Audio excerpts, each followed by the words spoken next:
Un jeune garçon de 12 ans est donc mort aujourd'hui des suites de ses blessures. Hier, il avait été violemment frappé lors d'une rixe entre bandes rivales qui a éclaté au Lilas, à l'est de Paris. Annabelle Rouleau avec Olympe Paco et Raphaël Maillochon.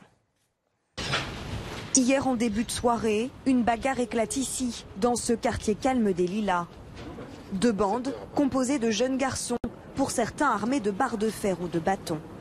Selon la police, il y a d'un côté des jeunes des Lilas, de l'autre des jeunes de Bagnolet, la commune voisine. 7 habitants a vu l'attroupement se former. Ils sont passés là hier à la tombée de la nuit, là, je ne sais pas quelle heure il était, je n'ai pas fait attention. Ils étaient plus de 20. Hein. Lorsque la police intervient, les bandes se dispersent, mais un enfant de 12 ans reste au sol.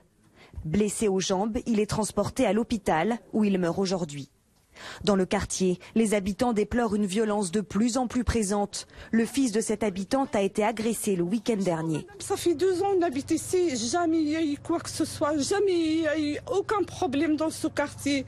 Là, ces bandes là un quartier contre l'autre, on n'a jamais vu ça. On n'a jamais vu ça. Ça devient très très violent dernièrement, je ne sais pas pourquoi.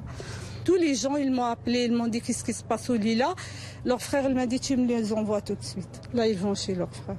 Moi, il faut que je parte d'ici. Impossible. Les policiers qui interviennent sur ces bagarres décrivent des participants de plus en plus jeunes. Alors, on est loin de la logique du trafic de stupéfiants, effectivement des hégémonies territoriales au niveau du stupéfiant. Là, ça peut être effectivement simplement pour des futilités sur les réseaux sociaux, sur des noms d'oiseaux échangés, soit une hégémonie de leur collectif, en expliquant que le quartier intel est plus fort que l'autre quartier, et donc c'est de vieilles querelles, ou alors effectivement pour des simples querelles amoureuses. Une autopsie va être réalisée pour déterminer les causes de la mort du jeune garçon.